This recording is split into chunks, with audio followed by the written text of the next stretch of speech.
وانت خیر الفاتحین، اور تو بہترین فیصلہ کرنے والوں میں سے بہترین فیصلہ کرنے والا ہے، یعنی فیصلہ کرنے والوں میں سے تو بہترین فیصلہ کرنے والا ہے۔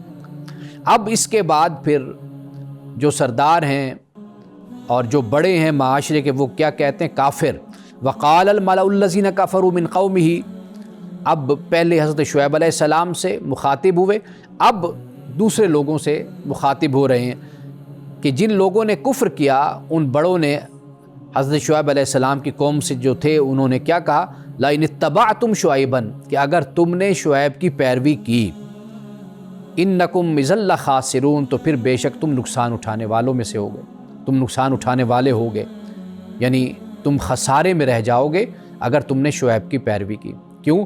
اب یہ کہنے والے کون لوگ ہیں؟ قرآن پاک بار بار ان کو مالا کہتا ہے، یعنی یہ وہ لوگ ہیں کہ جن کی گرفت تجارت پر ہے، کاروبار پر ہے، ہر چیز پر ہے۔ واضح بات ہے حضرت شعیب علیہ السلام دوسری طرف کھڑے ہیں۔ اب حضرت شعیب علیہ السلام کی جو پیروی کرے گا، آپ کی اتباع کرے گا، تو وہ دنیاوی جو منفعت ہے، فائدہ، اس سے محروم ہو جائے گا، کیونکہ اس فائدے پر تو ان کا قبضہ ہے۔ تو اس لیے اب حضرت شعیب علیہ السلام سے یہ مایوس ہو کر اب ڈائریکٹ آپ کے جو پیروکار ہیں، جو لوگ ہیں، ان سے یہ کہتے ہیں کہ بھئی اگر تم نے شعیب کی پیروی کی تو پھر کیا ہوگا؟ تم نقصان اٹھانے والے ہوگے۔ فَأَخَذَتْهُمُ الرَّجْفَةُ فَأَصْبَحُوا فِي دَارِهِمْ جَاثِمِينَ، پھر کیا ہوا کہ انہیں ایک رجفہ نے، زلزلہ نے ان کو پکڑ لیا، تو وہ اپنے گھروں میں اوندھے منہ پڑے ہوئے تھے۔ اب زلزلہ، ایک چیخ، مختلف الفاظ قرآن پاک میں آتے ہیں عذاب کے حوالے سے۔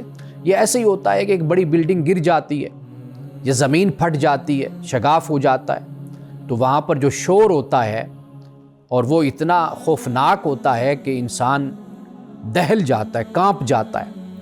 تو یہ وہ صورت ہے کہ جس کو یہاں پر قرآن مجید نے بیان کیا۔ اور آخری آیت فرمایا کہ الذین کذبوا شعیبا، جنہوں نے شعیب کا انکار کیا، تکذیب کی، کأن لم یغنوا فیہا، اور گویا کہ وہ کبھی اس بستی میں بسے نہیں تھے، یعنی اس طرح اللہ تعالیٰ نے ان کو صفحہ ہستی سے مٹا دیا۔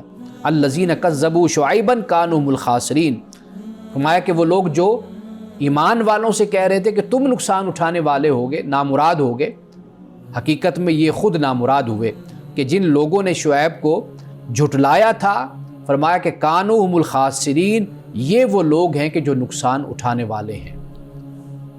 مولانا صاحب بہت شکریہ۔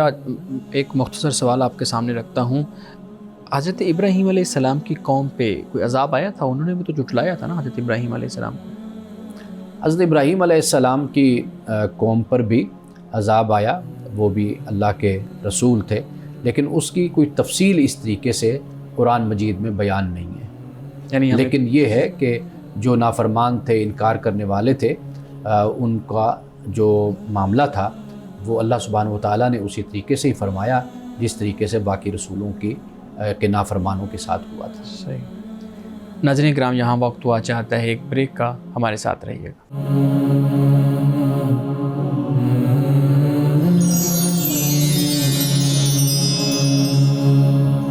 پروگرام میں ایک دفعہ پھر خوش آمدید۔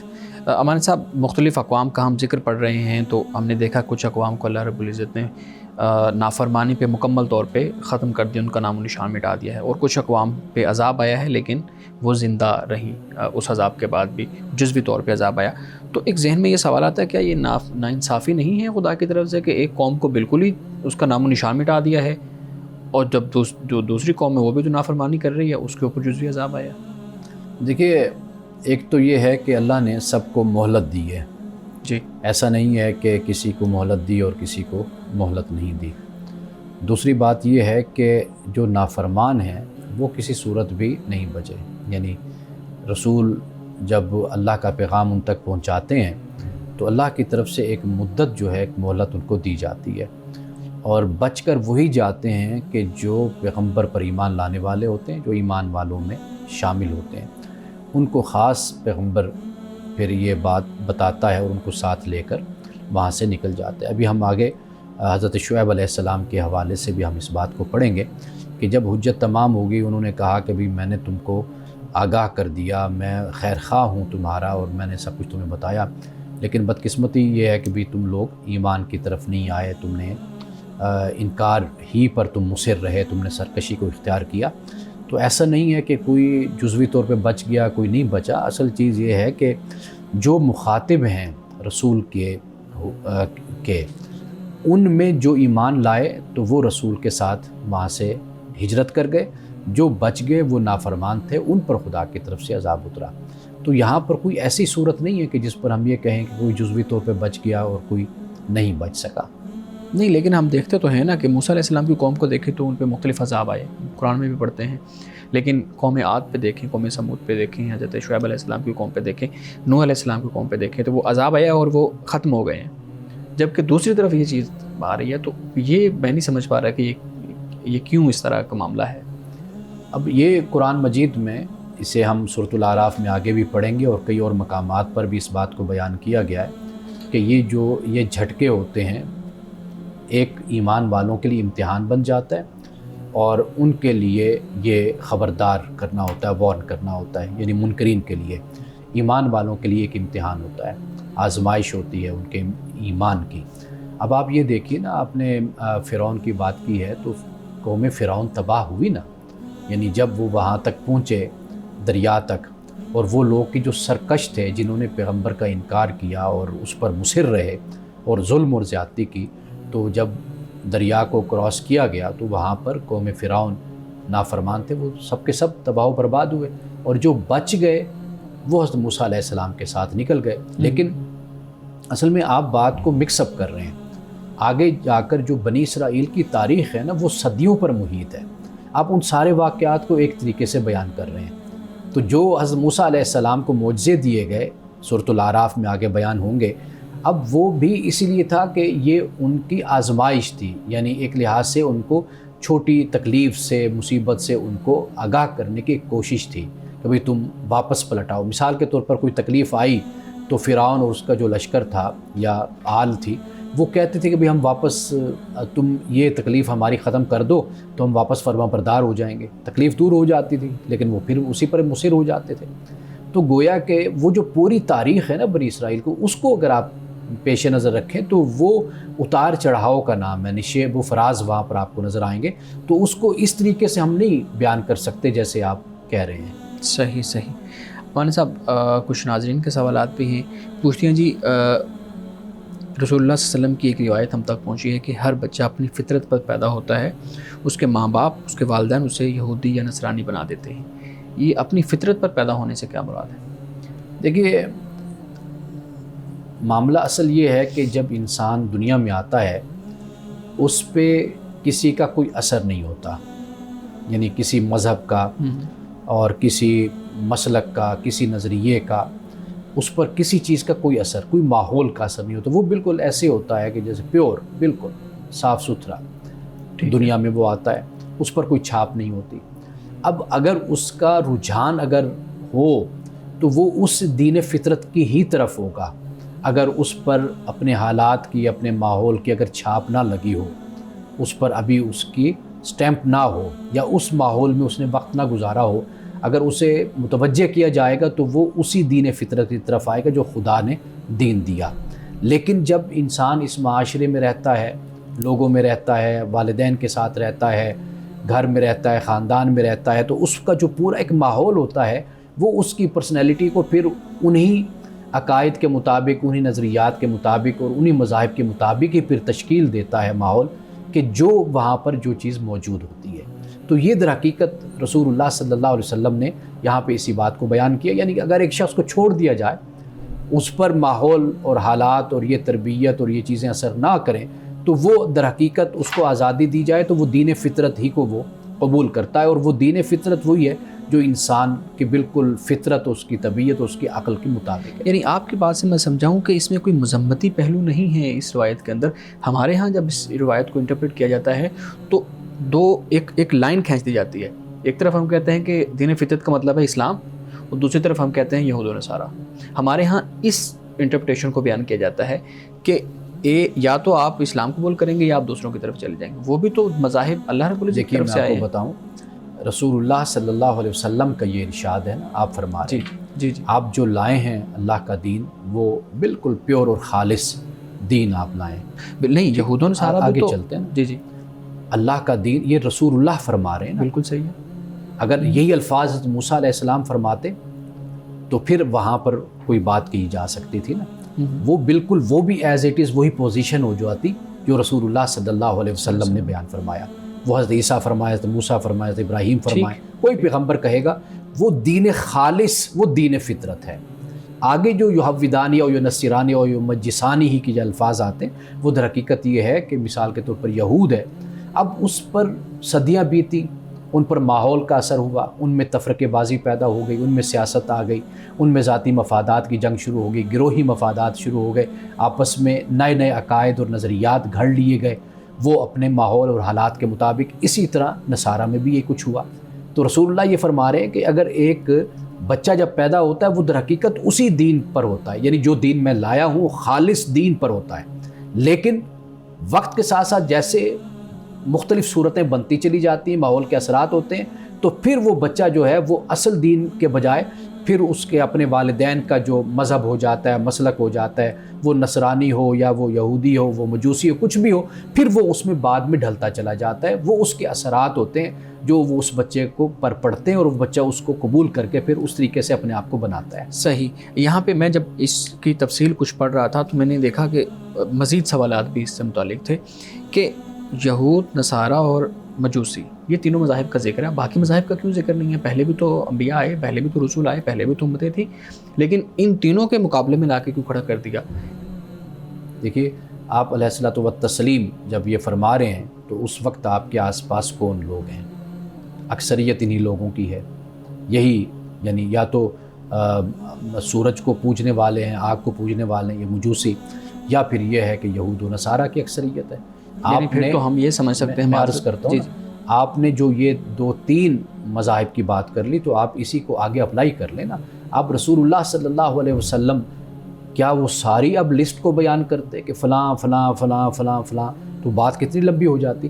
تو آپ اسی پر ہی قیاس کر کے باقی مذاہب کو بھی آپ دیکھ لیں کہ جب اللہ کی طرف سے ایک مذہب اترتا ہے, الہامی مذہب, وہ بالکل خالص ہوتا ہے, اس میں کچھ نہیں. قرآن مجید نے ایک جگہ پہ یہ بیان کیا کہ دین جو پیغمبر لائے وہ ایک ہی ہے, لیکن ہوا کیا بعد میں یہ لوگ آپس میں لڑ پڑے اور انہوں نے اختلافات کو پیدا کیا. تو لہٰذا وہ جو دین مذہب اپنی شکل تبدیل ہو جاتی ہے نا, اس کی کر دی جاتی ہے, وہ بات ہے جو رسول اللہ صلی اللہ علیہ وسلم یہاں فرما رہے ہیں. اور یہ 3 آپ یوں سمجھ لیجئے کہ یہود سب سے بڑا مذہب ہے اس وقت تھا. اب یہود میں آپ دیکھ لیجئے کہاں سے بات شروع ہوتی ہے, حضرت اسحاق سے. اگر آپ وہاں سے کریں, حضرت ابراہیم سے لے لیں, تو آپ دیکھتے جائیے کہ کتنے پیغمبر اس میں آئے. تو گویا کہ وہ اکثریت کا ایک پہلو یہود کے اندر ہے. پھر نصارہ حضرت مسیح علیہ السلام ان کے ماننے والے ہیں, تو اس لیے ان 3 کا ذکر آپ نے فرمایا ہے. صحیح. ناظرین کرام یہاں وقت ہوا چاہتا ہے ایک بریک کا, ہمارے ساتھ رہیے.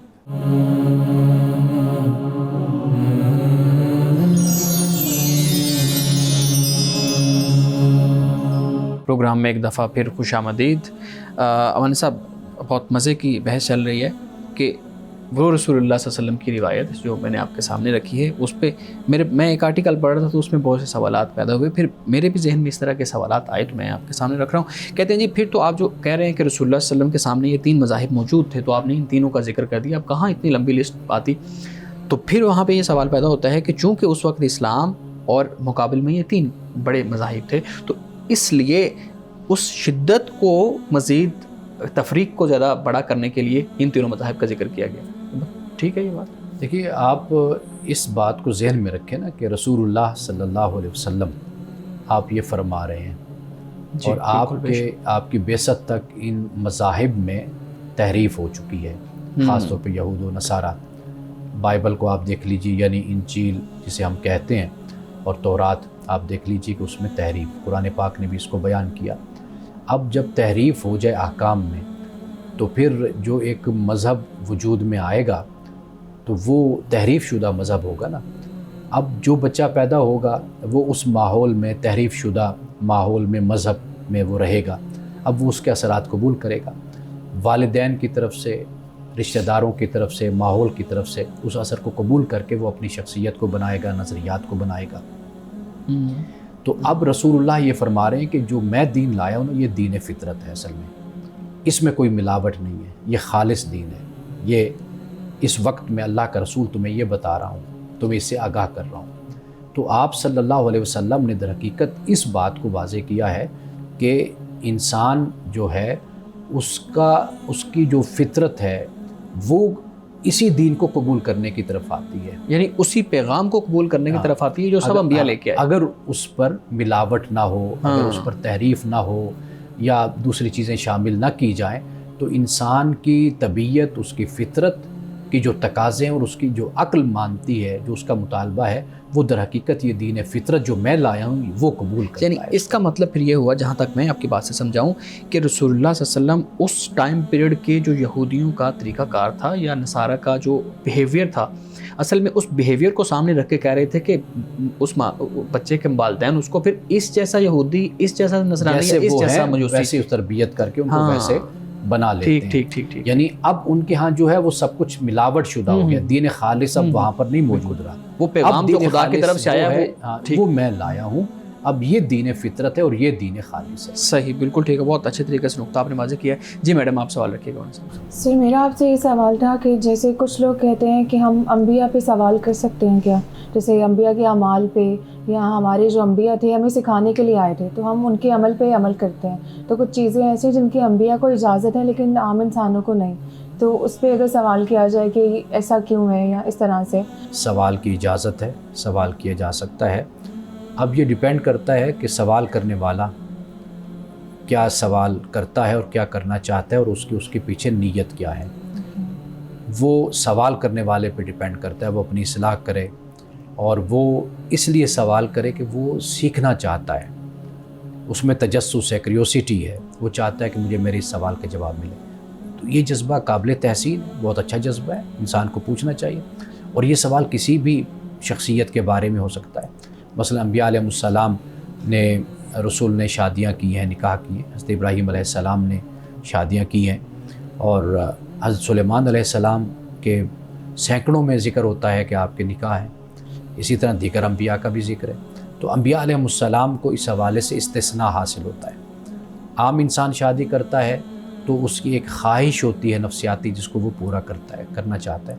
پیغمبر جو ہوتے ہیں وہ اس سے بلند ہوتے ہیں، کیونکہ وہ جب امت کا تزکیہ کرنے آتے ہیں، ان کی بعثت ہوتی ہے، پیوریفائی کرنے آتے ہیں، تو واضح بات ہے کہ اللہ تعالیٰ ان پر وحی اس لیے اتارتا ہے کہ وہ پیوریفائیڈ ہے، ٹھیک ہے، مزکہ ہیں وہ، تو خدا ان پر وحی کو نازل کرتا ہے. تو لہٰذا انبیاء علیہ السلام کی جو شادیاں ہیں، نکاح ہوتی ہیں، ان کا جائزہ ہم اس طرح نہیں لے سکتے جس طرح کہ غیر نبی ایک بشر اور انسان کی شادیاں ہوتی ہیں. ان کے بہت سے مقاصد ہوتے ہیں. یعنی مثال کے طور پر رسول اللہ صلی اللہ علیہ وسلم کی شادیوں کو ہم دیکھتے ہیں تو وہاں پہ ہمیں یہ نظر آتا ہے کہ آپ نے ایک رسول ہونے کی حیثیت سے شادیاں کی، کہیں پر آپ نے ایک نبی ہونے کی حیثیت سے شادیاں کی، کہیں آپ کی شادی ایک محمد ایزا بحیثیت محمد صلی اللہ علیہ وسلم آپ نے شادیاں کی.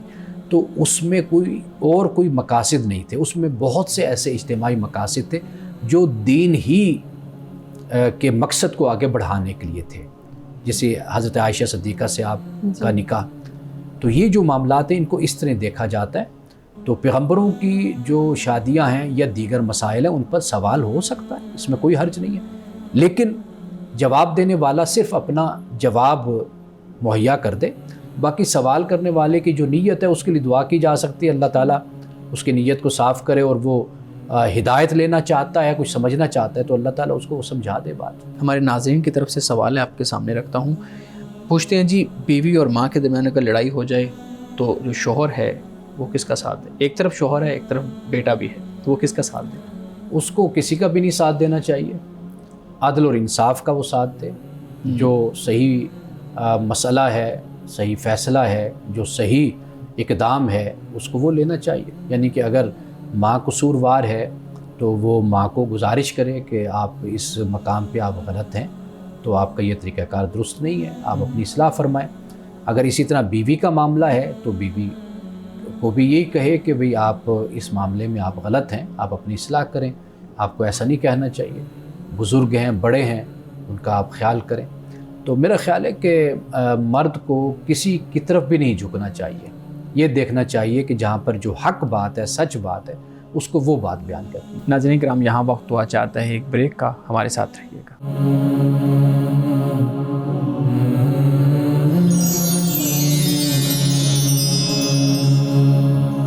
پروگرام میں ایک دفعہ پھر خوش آمدید۔ جی میڈم، سوال کرنا چاہ رہے تھے۔ صحیح، یہی کو میں کہہ رہی تھی کہ جیسے انہوں نے سوال کیا کہ ماں اور بیوی میں اگر تنازع ہو جائے تو شوہر اور بیٹے کو کس کی سائڈ لینی چاہیے؟ تو ماں کے پیروں تلے جنت ہے، اور رسول اللہ نے بھی فرمایا کہ ماں باپ کا کوئی ہر حکم مانے گی سوائے شرک کے۔ تو اگر بیوی کو ایون طلاق دینے کا بھی ماں کہتی ہے تو کیا یہ حکم مانا جائے گا؟ کہیں شرک تو نہیں ہے؟ دیکھیے، سورۃ لقمان میں جو بات بیان کی گئی ہے نا، ایک تو قرآن میں کہیں پر بھی نہیں ہے اطاعت کرو، احسان کا حکم ہے، والدین کے ساتھ نیکی کرنے کا، حسن سلوک کرنے کا۔ یعنی مثال کے طور پر ماں اور بیوی کے درمیان کوئی صورت ایسی بن جاتی ہے تو نعوذ باللہ بیٹے کو یہ طریقہ نہیں اختیار کرنا چاہیے جا کر اپنی ماں کی بے ادبی کرے، گستاخی کرے، یہ رویہ نہیں اختیار کرنا چاہیے۔ باقی اختلافی پوائنٹ والدین کے ساتھ بھی ہوتے ہیں، انسان اپنی ایک رائے رکھتا ہے۔ یہ ہمارے ہاں بالکل غلط انداز میں یہ بات بیان کی جاتی ہے کہ قرآن کہتا ہے اطاعت کرو، بلکہ قرآن کیا کہتا ہے وہ آیت آپ سنیے۔ قرآن کہتا ہے وَإِن جَاهَدَاكَ عَلَىٰ أَن تُشْرِكَ بِي مَا لَيْسَ لَكَ بِهِ عِلْمٌ، کہ اگر مجبور کرتے نا تجھے شرک پر تو فَلَا تُطِعْهُمَا، تو ان کی اطاعت نہیں کرنی۔ یہ قرآن کہتا ہے۔ یعنی شرک سے پھر علماء نے یہ بات بیان کی ہے کہ اس سے مراد یہ ہے کہ کوئی بات ایسی کہ جو دین کے خلاف ہو جاتی ہے۔ یعنی اب آپ اپنی ماں کو جان رہے ہیں کہ بھئی وہ اس موقع پر اس مسئلے میں وہ غلط ہیں، اب آپ ان کی اطاعت کر رہے ہیں، گویا کہ یہ آپ دین کی خلاف ورزی کر رہے ہیں۔ دین آپ کو یہ تلقین کرتا ہے کہ آپ حق پہ جو ہے اس کا ساتھ دیں نا۔ اب یہاں پر جب آپ کو نظر آ رہا ہے کہ میری ماں اس پوائنٹ پہ ٹھیک نہیں ہے، لیکن آپ کہتے ہیں چونکہ میری ماں ہے تو لہٰذا میں نے اس کی غلط بات کو بھی میں نے غلط نہیں کہنا، میں نے اس کو صحیح کہنا ہے، اور بیوی کے ساتھ میں نے لڑنا ہے، جھگڑنا ہے، یا اس کو جو بھی میں نے کہنا ہے میں اس کو کہوں گا، ماں کو نہیں، ماں میری صحیح ہے۔ یہ رویہ تو دین میں کہیں بھی اس کی اجازت نہیں۔ امان صاحب، یہاں پہ ایک چیز میں ضرور پوچھنا چاہوں گا۔ ہمارے ہاں ایک روایت بیان کی جاتی ہے کہ حضرت ابراہیم علیہ السلام اسماعیل علیہ السلام کے گھر گئے تو انہوں نے جا کے یہ کہا کہ میرے بیٹے کو کہیے گا کہ وہ اپنا دروازہ بدل لیں یا لاک بدل لیں، اس طرح سے۔ اب وہ کہتے ہیں جی حضرت ابراہیم علیہ السلام کے کہنے پہ حضرت اسماعیل علیہ السلام نے طلاق دی۔ تو اب یہاں پہ والدین جب کہتے ہیں تو ہم کیوں کہتے ہیں جی والدین کی بات نہ مانی جائے؟ والدین جہاں پہ حضرت ابراہیم علیہ السلام نے سمجھ کے اپنا انالیسس کر کے وہاں پہ مشورہ دیا تھا، یہاں پہ والدین انالیسس کر کے مشورہ دیتے ہیں۔ اچھا، کمال یہ ہے کہ اگر ابراہیم علیہ السلام کہ جن کو قرآن نے حنیف کہا، مسلم کہا، مومن کہا، اگر وہ حضرت اسماعیل علیہ السلام اگر بالفرض ہم اس روایت کو درست بھی مان لیتے ہیں، میں تب اس پہ بات کر رہا ہوں، اگر ابراہیم علیہ السلام نے یہ کہا کہ بھی اپنی تم دہلیز کو بدل لو، تو آپ مجھے بتائیے کہ ابراہیم نے کوئی واقعی ایسی غلطی، کوئی ایسا گناہ یا ایسی نافرمانی اس خاتون میں دیکھی ہوگی تبھی ابراہیم نے یہ فرمایا نا۔ ابراہیم اللہ کے نبی ہیں، وہ کوئی انصاف سے ہٹی ہوئی اور عدل سے ہٹی ہوئی بات تو نہیں کہہ سکتے۔ اور پھر آگے ہے بھی بیٹا نبی، اگر خدا نہ خواستہ کوئی ایسا مسئلہ ہوتا تو کیا اسماعیل بالکل اس کے لیے تیار ہوتے؟ تو میرا خیال ہے کہ پہلی بات تو یہ کہ قرآن کی آیت میں نے آپ کے سامنے رکھی، قرآن پہلے ہے ہمارے لیے۔ ہاں، دوسری بات جو آپ نے بیان کیا بالفرض محال اس کو ہم مانتے بھی ہیں، تو آپ دیکھیے کہ ابراہیم علیہ السلام اللہ کے نبی اور رسول، اگر وہ کچھ فرما رہے ہیں اسماعیل کو تو وہاں پر واقعی کوئی ایسی پرابلم، کوئی ایسا مسئلہ ہوگا۔ صحیح، بالفرض کا آپ نے لفظ یوز کیا ہے، اس کی بھی وضاحت فرما دیں۔ ہاں، بالفرض اس لیے میں نے کہا کہ ان روایات کی کوئی اس طرح حیثیت نہیں ہوتی، یہ لوگ کتابوں میں نقل کر دیتے ہیں، ان کو بیان کر دیتے ہیں، لیکن یہ کسی بھی سکہ روایت میں یا مستند کسی کتاب میں بھی اس طرح کی یہ روایت موجود نہیں ہے۔ صحیح، جی میڈم۔ سر، میرا سوال یہ تھا کہ ایک خاتون کی طرف سے سوال ہے جو شادی شدہ ہے، اور وہ ان کا سوال یہ تھا کہ میری شادی ہو چکی ہے لیکن جس سے شادی کرنی تھی اس سے نہیں ہوئی، تو کیا ایسا ہو سکتا ہے کہ جنت میں ہم ملیں یا ایسا کچھ ہم دعا کر سکتے ہیں کیسے کوئی؟ کہ جنت میں بھی اسی شوہر سے ملاقات ہوگی جو دنیا میں ہے؟ قرآن مجید اگر دونوں جنتی ہیں جی تو قرآن مجید نے اس بات کو بیان کیا ہے کہ اگر ان کے دلوں میں کوئی خلش ہوگی، کوئی ایک دوسرے سے ناراضگی ہوگی، کوئی اختلاف ہوگا، کوئی بہت سے الفاظ اس کے لیے ہم استعمال کر سکتے ہیں، تو اللہ تعالیٰ قیامت میں اس کو ختم کر دے گا، دور کر دے گا۔ ممکن ہے کہ یہاں پر ان میں آپس میں اختلاف ہو یا ناراضگی ہو یا دوری ہو، تو جب وہ اللہ کے پاس جائیں تو وہاں پر اللہ تعالیٰ ان کے دلوں کو صاف کر دے، تو تو وہاں پر تو جائے گا وہی جس کے دل صاف ہوں گے۔ لیکن سے شادی شدہ ہو کے کسی اور کے لیے دعا کرنا نامحرم کے لیے کیا یہ جائز ہے؟ یعنی وہ دعا کس حوالے سے، یعنی اگر مثال کے طور پر کوئی یہ دعا کرتا ہے کہ اللہ تعالیٰ فلاں شخص کے لیے جو غیر محرم بھی ہے، اللہ تعالیٰ اس کے کاروبار میں، علم میں برکت عطا فرمائے، یا پھر یہ ہوتا ہے کہ کوئی اگر غیر محرم بھی ہے اس کے جنت میں ملنے کی دعا، جنت میں وصل کی دعا بھی تو کی جا سکتی ہے نا، دنیا میں نہیں مل سکے تو جنت میں مل سکے۔ دیکھیے اگر وہ جنت میں ملنے کی دعا کرتے تو وہ کر سکتے۔ دیکھیے قرآن مجید نے انبیاء علیہ السلام کی دعاؤں کو نقل کیا ہے، یعنی اس طریقے سے کہ ہمیں صالحین میں شامل فرما، یہ دعا پیغمبروں کی ہے یہ، لیکن یہ دعائیں عمومی دعائیں ہیں، یعنی اجتماعی طور پر یہ مانگی گئی ہیں۔ اگر کوئی اس طرح کی دعا کرتا ہے، مثال کے طور پر ایک شخص ہے کہ جو نیک ہے، پارسا ہے، جیسے انسان کا استاد ہوتا ہے، کوئی عالم دین ہے یا کوئی بڑی شخصیت ہے، بندہ اسے بڑا امپریس ہوتا ہے، تو اگر کوئی یہ دعا کرتا ہے یا اللہ مجھے قیامت میں جنت میں اس کا ساتھ دے، تو دعا کر سکتا ہے، اس میں کوئی حرج نہیں۔ اور سر اسی سے ریلیٹڈ سوال ہے، یہ ایک اسٹوڈنٹ کا سوال ہے، انہوں نے یہ کہا تھا کہ ہم کسی نبی کے بارے میں ایسی دعا کر سکتے ہیں جیسے حضرت یوسف کے بارے میں کہ جنت میں ہمیں ان کا ساتھ نصیب ہو، کیا ایسا ہو سکتا ہے؟ بالکل دعا کی جا سکتی ہے، کسی بھی پیغمبر کے لیے آپ کہہ سکتی ہیں اے اللہ مجھے جنت میں اگر تو مجھے جنت میں بھیجے تو مجھے فلاں شخصیت یا فلاں پیغمبر کے حلقے میں ان کی صحبت مجھے عطا فرما۔ مولانا صاحب آج کے حدیث مبارکہ بیان کیجیے گا۔ حضرت عبداللہ بن قرط رضی اللہ تعالیٰ عنہ یہ روایت کرتے ہیں کہ رسول اللہ صلی اللہ علیہ وسلم نے فرمایا کہ قیامت کے دن سب سے پہلے نماز کا حساب لیا جائے گا، اگر بندہ اس میں پورا اترا تو بقیہ اعمال میں بھی کامیاب ہوگا، اور اگر نماز میں پورا نہ اترا تو بقیہ سارے اعمال خراب ہو جائیں گے۔ یعنی اس سے مراد یہ ہے کہ نماز جو ہے یہ معیار ہے، اس کے بارے میں کل قیامت کے دن سوال ہوگا۔ کیوں؟ اس لیے کہ نماز کا جب وقت ہوتا ہے یا نماز پڑھنی ہوتی ہے تو وہی اٹھ کر نماز پڑھتا ہے جو خود کو کہتا ہے کہ میں مسلمان ہوں، میں مومن ہوں، اور جو اٹھ کر اس معاملے میں سستی کرتا ہے یا نماز کا تارک ہو جاتا ہے تو واضح بات ہے کہ یہ بہت بڑا گناہ ہے جو خدا کے ہاں قابل گرفت ہے۔ ناظرین گرامی، اس دعا کے ساتھ اپنے پروگرام کا اختتام کریں گے۔ اللہ رب العزت حسن کلام اور تاثیر کلام عطا فرمائے، ہماری زبان کی گروں کو کھول دے اور سننے والوں تک خیر کا پیغام پہنچے۔ اجازت دیجیے، خدا حافظ۔